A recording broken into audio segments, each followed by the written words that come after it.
Hello and welcome to the first ever episode of the Lazy Entrepreneur podcast. I'm your host, Sam Priestley, and this is the podcast that's all about using business to help craft your perfect lifestyle. Each episode will be on a different subject.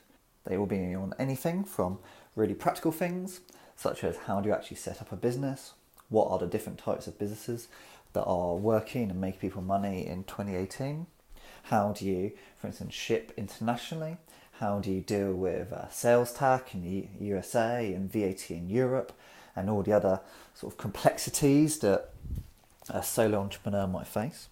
They might also cover more general things, such as what actually is lifestyle entrepreneurship, what is the difference between a startup and a lifestyle business, when do you know when it's best to quit or just try harder, should you start multiple businesses or focus on just one.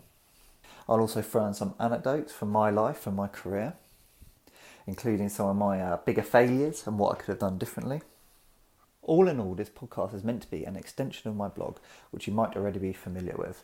That is sampriestley.com. But what I hope is that I can get out a lot more content a lot quicker than I do with the blog, which brings me on to my first apology. I'm really sorry if the quality of these podcasts aren't what you're used to. I've purposely made the decision not to spend too much time focused on post-production or recording 101 takes or getting them professionally edited or hiring a producer or hiring a recording studio. I'm literally just walking around my house at the moment talking to you on my phone through my normal iPhone headphones. I've done this for a few reasons. One of them is obviously it makes it a lot quicker for me to get the content out, and I've decided to focus on content over production quality. But the other reason is that this is a new business and these first few episodes are my proof of concept. I've purposely not spent much money on it in order to get them out as quickly as possible and to start getting feedback. Who knows, it might turn out that I'm really boring to listen to and that you much prefer to read my stuff in text. It might turn out that I have a really annoying, whiny voice, or that I speak too quickly, or that you can't understand a word I'm saying, or that my content just doesn't transfer over to the audio format very well. By churning out these episodes very quickly in a low-cost way and using what we call a soft launch, I'm putting into practice the subject of today's chat. That is, turning an idea into a business in the least risky, easiest way possible. In this episode, I'm going to go through the steps that I use to go from an idea in my head to a proof of concept to a product that's out there and hopefully making money. Or, on the other hand, a product that failed but hasn't cost me too much. First of all, let me help define a few of the definitions that I'm going to be using. Proof of concept or minimum viable product is really the first thing you can release to the public. You can start getting feedback on. In this case, this is the first few episodes of my podcast. If it was a restaurant, it might be doing a one-off pop-up or a street food market. With my gin business, Pipehouse Gin, the first minimum viable product was creating just 250 bottles to begin with and seeing how they sold. With an Amazon FBA business, that'll be just getting a few hundred products rather than the most cost-effective way of ordering products, which is in the thousands. And with a technology app, that would mean launching with just the bare minimum of features. The other term we're going to use is soft launch. By soft launch, I mean you put your product out there without really telling that many people about it, or just telling a select few. You know that the product you're releasing isn't really good enough yet for the mass market, and you don't want to sort of ruin your reputation, you don't want to do bad first impressions, and you don't want to waste a lot of money on a really big marketing push. For this podcast, it means that for the first few episodes, I'm not going to really tell many people about it. Then I'm going to send it out to a few select people who I know will give me honest feedback without hurting my feelings, and who I know are still going to be around even if it's a bad attempt.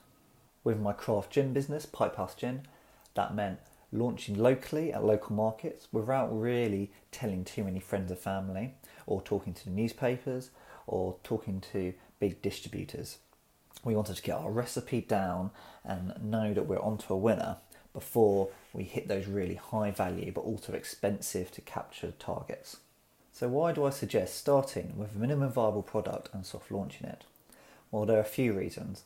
The first of which is motivation and excitement. If you're anything like me, you're most excited about an idea when you first have it. I'm a real optimist. When I come up with an idea, I assume it's going to be easy. I start trekking out all the steps and I have so much energy. But then as I start researching it or thinking about it or sleeping on it too long, I start to think about everything that can go wrong. I start to think about all the problems that might happen further down the line. What if people don't like it? What if it's a failure? What if I lose money? It's those first few weeks that I have the most excitement about the project. After that, if I don't have anything out there, I'll just start doing more and more research. I'll start double thinking myself. I'll start worrying about all the things that could go wrong. I'll read about how saturated the market is, how competitive it is, how very few new entrants are doing well. I'll start reading about horror stories. I'll also start to lose interest and start thinking about other newer ideas. Whereas if I start immediately, yes, I'm going to make a bunch of mistakes. Yes, I'm going to release a not so good product, but I'm still going to be excited about it. And then when I hit the problems, I'm going to solve them and I'm going to have the energy and desire to solve them. And plus, I also will get an idea of whether it's a good idea or not really, really quickly. I've had a few businesses where I've got 6 months to a year into them, spent a lot of money, and then discovered that it's a terrible idea and that nobody wants it. One idea I'm thinking of in particular, I spent almost £50,000 on, and it was a rubbish idea. Well, nobody told me that because I never really got it in front of anyone. I just spent all that time working on it, paying for developers, building technology, only then to find that one, nobody really understood the idea, and two, nobody wanted it. And to be honest, having a bad idea is a real risk. I think that less than 20% of my ideas that I end up trying to turn to business are good ones. All of them I'm equally as excited about, but the sooner I get them out there in front of people, the sooner I know whether they're going to work out or not. I read a good quote this morning. It's from Brian Tracy. I found that luck is quite predictable. If you want more luck, take more chances. Be more active, show up often. And I believe the same is true for turning your idea into a business and general entrepreneurship. The quicker you try, then the quicker you sell or the quicker you succeed. And the more you try, the more likely you are to eventually end up with a winner. Which brings me on to another reason why it's important to get your minimal viable product out there as soon as possible, and that is to limit your risk. I keep hearing about people wanting to quit their jobs and invest their savings into starting a business. What a terrible idea that is, to take all that money that you've worked your life for and then throw it on a gamble. Because honestly, starting a business is a gamble, and you can improve your odds, you can make it more likely, but seriously, if this is your first attempt starting a business, you don't want to throw all your money onto it. Much better is to take a small portion of that money, get your minimal viable product out there, and then build up from there. Build a minimal viable product, soft launch it, get validation, and if it looks good, then you can improve it. Take the feedback, incorporate the feedback, then scale up, then get more validation, and then improve it some more. And slowly you can put more money in, and also you're going to soon start getting profits out quicker. I too well know the risks of throwing a lot of money onto a business which I'm not sure is going to succeed or not, onto an arbitrary idea. I've already mentioned one which cost me almost £50,000. There was another idea that I did, a very simple idea. I wanted to start a coffee shop. So I went around and I raised money to start it. It cost about £100,000. I'd never started a coffee shop before. I'd never even made a cup of coffee really, not on a professional espresso machine or anything. I found a location. I spent quite a long time working on it, and then eventually launched. And naive me, I thought, yes, it's going to be great. Everyone's going to love it. The concept's good. I'm really clever. My ideas are good. Surely this is going to be a great success. So that didn't really happen. It wasn't a success. It wasn't a failure. What happened was the coffee shop ended up ticking over, not making any money, not really losing any money, kind of scraping by, taking up a lot of time, a lot of energy, a lot of worry. I had people who invested in it, wanting to get their money back, wanting to get their interest. I had employees relying on me for their livelihood. Eventually I managed to pass on my stake in the business to someone who had a lot more passion for it. But in the years in between, it used up a lot of energy and a lot of worry that could have been used on other ideas and other businesses. This is one of the reasons I describe what I do as lifestyle entrepreneurship. It's very different to starting the next Facebook or the next Uber or trying to make it big on one of these businesses. Those are gambles, and you gamble a lot, and if you lose, you end up with nothing, and often worse than nothing. And most people fail. Rather, what I'm trying to do is give myself the biggest chances possible of success. And the best way to do that is by having lots of attempts, none of which would cost me very much if they fail. By starting small with a minimum viable product and with a small amount of money, and launching where you still have loads of energy and motivation for the idea, and you actually increase your chances overall of having a success. Okay, now that I have hopefully convinced you of the importance of starting with a minimum viable product and a soft launch, let's look at how this is applied to different businesses that I myself have launched. We've already spoken about this podcast, but let me tell you about what I plan for the future. I'm going to start by releasing a few episodes without telling anyone about them at all. Then I'm going to start to get feedback from those close to me or people who I know are going to be supportive and give me good feedback. Depending on that feedback, I will either stop the businesses altogether, or I might go back and re-record some of these episodes, or I might push them out to a bigger audience. If the feedback is good and I'm getting a lot of encouragement to do more, I will up the pace of creating content. I might then start investing some money and hire someone to come and help me out or to do some production. I might start looking for sponsors to try and help it cover its costs. I might start looking at marketing to help push it bigger. Or I might change my idea completely. I might do a totally different style podcast, or start doing YouTube videos, or start doing something else. Because I've got these initial products out very quickly, pivoting and changing my idea altogether isn't going to cost me very much. So that's this podcast. Let's have a look at another business. My most recent business that I started is Pipehouse Gin, which I've already mentioned a few times on this episode. That business took a lot longer to get the first minimum viable product out, but it was still a minimum viable product.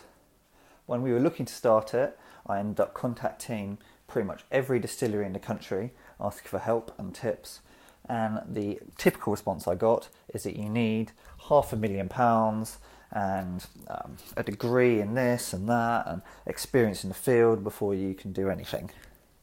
Well, I had my target. I wanted to launch, spend £10,000 or under and get the first product out. It took 9 months, but we managed to do it and get that first Earl Grey and cucumber flavoured gin that you can now see selling on my website or in local shops or through bigger distributors like Masters of Malt. And we did that by, first of all, launching just 250 bottles. I mean, who can't sell 250 bottles of gin? We would sell them eventually, no matter what happened. It was a very low risk investment. Then, as we started to get feedback, we started to scale up. And now we're at the point where we can go and talk to bigger distributors and start looking at international expansion and start to look at how we can turn this small, low-risk business into something that's almost destined to succeed in the future. Another example of that is my first Amazon FBA business. You may have heard of Amazon FBA. It's the fulfillment network by Amazon, and what it basically means is that you put your stock into Amazon's warehouses, and then when you sell a product on their website, Amazon will deliver your product and they'll deal with all the returns and customer service. It's a very nice way for a solo business person like myself to build a product-based brand. You don't need to deal with warehousing, you don't need to put it all in your garage and go and take it down to the post office to post. Instead, Amazon handles that all for you. Now the problem is, when sourcing products for a new brand, the cheapest way to do that is by buying it in huge quantities. So what we did instead was we bought a small number. We got some prototypes, and then we started selling those prototypes and getting feedback. And as we got feedback, we started editing our design and then slowly increasing our orders as demand grew. That was another business that was started with a relatively small amount of money. I can't remember exactly how much it now, as it was 2012, but I think we started with under £5,000. and has now grown up to be a very, very, very large business.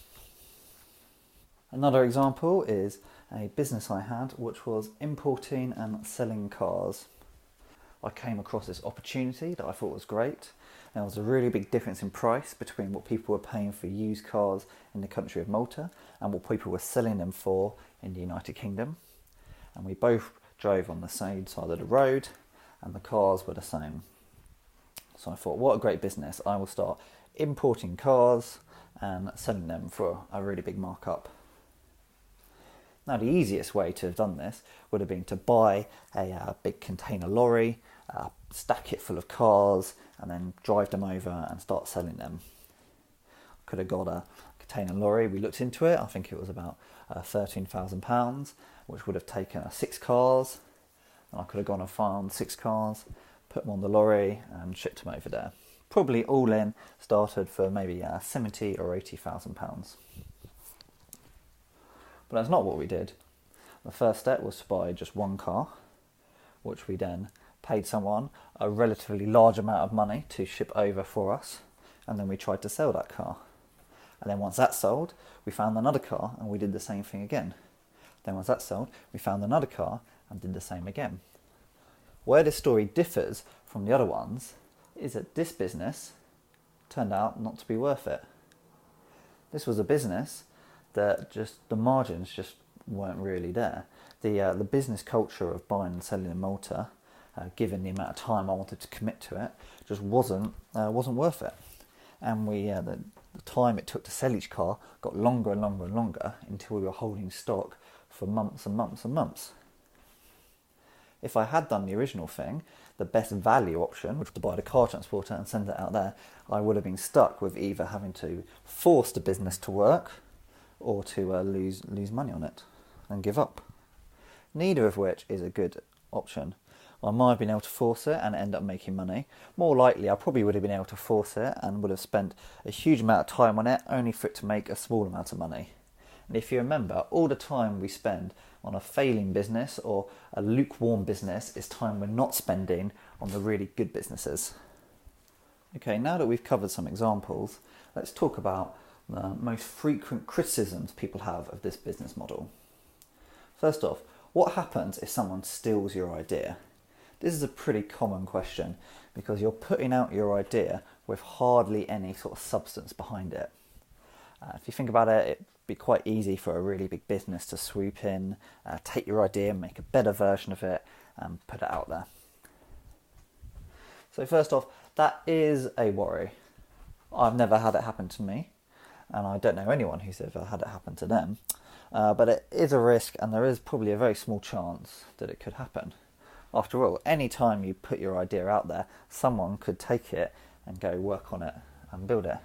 But you know what? The only time I've ever had my idea stolen is once I've already made a success of it, and then people are queuing up to steal it. Most people are far too busy with their own lives to bother about stealing your business. And if they're going to steal it, they're going to steal it anyway, whether it's big or small. Even if you spend a year and invest £100,000, £200,000, £1 million into an idea, if a really big company comes along and thinks it's a better idea, they can steal it and do it anyway, and do it better than you. Now, you could focus on patents or trademarks or that sort of thing, but for most of the businesses that we're starting, those sort of stuff don't really hold much protection. Yes, if you've invented something brand new, then a patent could be the way forward. Or if you've thought of something really sort of innovative change of use or something, a patent might work. But in reality, most of our businesses are just derivatives of something someone else has done. Like, for instance, with this podcast, what can I possibly patent about it? With the gin I'm making, I've got the recipe, but that's all right. People can't steal my recipe anyway, and it's not like I can patent it. If someone steals the ingredient combinations I'm using, there's nothing I could do about that. And that is the truth of how most of this stuff works. Coca-Cola might have patented their formula, but it doesn't mean that someone like Pepsi can't come along and make something very similar. And the other thing to remember is that we're now dealing in a time where international business is very easy. With the internet, people can make your product and ship it from anywhere, and enforcing any sort of copyright or patent protection is very, very, very difficult. So to go back to the original question, can someone steal my idea? Yes, they can. But having a minimal viable product doesn't make it any more likely that someone's going to steal it. And just because someone might steal it is no reason for you not to do it in the first place. Another criticism I hear with launching a not really ready yet product is, isn't it embarrassing that you're putting something out there that isn't very good or that isn't as good as you want it to be? Well, yes it is. And really, if you're doing anything different or unique or creative, there's going to be some embarrassment. I'm particularly susceptible to that. I'm a real sucker for peer pressure. But you know what? I think this way of doing business is actually better for that embarrassment levels than by putting 100% of your energy into it, putting loads of money and then doing a huge launch. One, you're doing a soft launch, so only a few people are going to see it to begin with, which means if they don't like it, you can pretend like it never happened and most people won't know about it. Secondly, easy come, easy go. If people say, this is rubbish, you can say, oh, well, I didn't put much effort into it. Whereas if they say, this is rubbish, after you spent a year of your life and all your savings on it, that's going to be a lot more detrimental. And finally, what you eventually are going to release is never going to be as good as you want it to be. So isn't it better to get that embarrassment out the way as soon as possible? You know, once you've got something out there and people start reviewing it, and also you start getting good feedback as well as bad feedback, it gets easier. And each subsequent iteration of your product is actually going to be better and better and better. So you'll know that every time you release a new update or a new version, you're going to have less bad criticism than before. So instead of feeling embarrassment each time you release a new product, you should be feeling great. And the final criticism I'm going to talk about is, doesn't it damage your reputation or brand for having bad stuff attached to your name? Well, this is an answer where there is kind of a yes and no aspect to it. If, let's say, I launched this podcast and suddenly I sent an email to every single person in the world and they all came and listened to it and hated the first episode, then they're probably never going to come back. But that's not what I'm doing. What I'm doing is a soft launch, putting it in front of a few people, getting feedback and then improving it. The majority of people won't have had a bad first impression because the first time they'll come across my content or my product is after it's already been developed enough that I know it's good. Much worse would be to spend 6 months, a year working on it, release it not be very good, but do a huge marketing push and everybody hate it. The other thing people worry about is having failures attached to their name. This is something which I kind of get, but I also think is a really bad aspect of our culture. People want to be seen as having a non-stop string of successes throughout their life. But to be honest, if your life is just a series of successes, you're not pushing yourself hard enough. And I believe that employment culture and culture in generally is changing to reflect this. If you now go and interview at a big tech firm like Google or Apple, they won't just want to see your successes, they want to see your failures and how you were able to overcome them or bounce back. I personally think that having failures in your portfolio is a really good thing. It shows you're more human and it shows how you deal with adversity and when things get tough. And trust me, they're going to get tough at some point. So what should you take away from this episode? Well, what I want is for you to go out there and start that business, start that project and get the first minimum viable product out there. I'm sure you have one or two ideas that you're thinking about for years and you always say, oh, when I have enough time, when I've got investment, then I'll do it. Nonsense, do it now. If you'd started it a few years ago when you first had the idea, you'd already have something out there. Yes, you would have fallen into loads of mistakes and loads of problems, but you would have overcome them and you might just have that life-changing business. You know what? And if you failed, you would have learnt loads, you would have had that experience and would have had that failure to put in your resume and show that you have initiative and are willing to take calculated risks. Well, I hope you've enjoyed this first episode. If you want to find out more about me, you can find me at sampriestley.com. And if you want to give me any feedback about this podcast or any ideas for stuff you want to hear about, then email me at hello@sampriestley.com.